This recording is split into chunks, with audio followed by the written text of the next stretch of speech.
What's going on, everybody? My name's Jake with Rough Golf, and today we're talking about the different types of golf courses and what you can expect when you go to play around at each of them. So there are two main types of golf courses. There is a public and a private golf course. So a public golf course allows anyone to play golf. So anyone from the public can actually book a tee time, I'll talk about that a little bit later, and go and play a round of golf. An example of a public golf course would be Pebble Beach. Actually, that happens to be the #1 rated public golf course in the country. An example of a private course would be Augusta National, where you have to be a member or a guest of a member to actually play. There are two ways to play a round of golf at a private course. Most often, you already have an existing member and they can invite you for a round of golf as a guest. Or you can opt to speak to the course about membership opportunities and they'll let you know what that entails. Normally, it's a lot of money. Private courses are very expensive to run, so be aware of that if you decide you want to consider a membership. Now, public courses and their conditions can range wildly. Some are very well maintained and others are kind of, well, poorly maintained.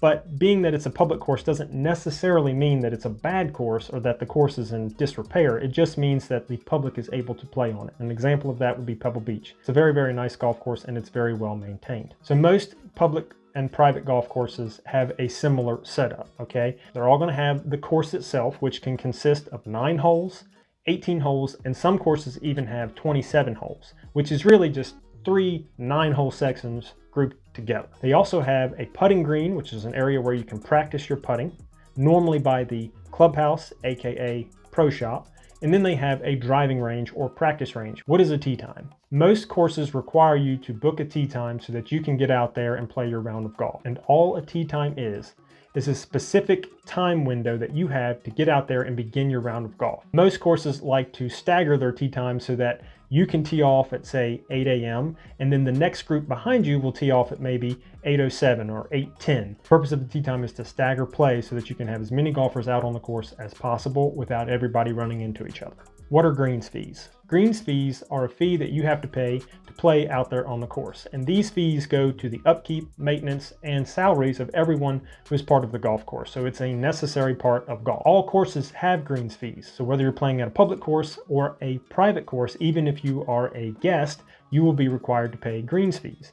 If you decide to become a member at either a public or private course, which both offer memberships, then you will have to pay your membership dues, which basically cover the cost of your greens fees. But as a beginner golfer, you don't really need to worry about that right now. Just focus on going out there and playing a couple rounds at a time to see if the sport is really something that you enjoy. Now, the cost of greens fees can vary wildly from as low as $14 all the way up into the hundreds of dollars for those really, really once-in-a-lifetime golf courses, because golf courses are expensive to maintain. There's a lot of upkeep involved in keeping those courses in good condition. Now, as far as greens fees are concerned, you have several options. You can choose to play 9 holes, which is a half round, 18 holes, which is a full round. You can choose to walk. You can choose to ride a cart. Some courses even have pull carts that you can rent if you don't want to carry your club. Now, the greens fees that you choose will determine the price. If you want to say play 9 holes and walk, it may be as low as $14. If you want to say play 9 holes with a cart, you're going to pay a little bit extra just to have the convenience of a cart. Normally about $3 to $5 extra on top of that. So walking is beneficial for your health and your wallet. Now, pull carts typically in between those, maybe a couple extra bucks, maybe $1. The first place you need to go when you get to the golf course after you've just pulled into the parking lot is the clubhouse, also known as the pro shop. Everything that you're going to do on a golf course starts at that place, the pro shop. You need to go to the main counter at the clubhouse or pro shop, and that's where you're going to be able to purchase either your round of golf or your bucket of balls if you want to go out on the practice range. They also have other items in there, sometimes tees, balls, clubs, all kinds of stuff, but it all starts at the counter. That's where you're going to be able to pay for your round, pay for your greens fees, or your bucket of balls. Some courses, public and private, have opportunities to book tee times online, and you can pay for it online. Now, what is a course ranger or course marshal? Okay, I can understand as a beginner golfer, this can be a bit intimidating because this guy sounds like he could really make your round of golf bad. But Trust me, he's there for the betterment of your round, and let me explain why. Typically, a course ranger is responsible for making sure that you begin your round of golf at your selected tee time. He wants to make sure that the pace of play is kept evenly for all golfers out there so that you're not having other golfers play on top or play into one another. He also has the job of disciplining golfers out there on the golf course for improper behavior. And let me explain what improper behavior is.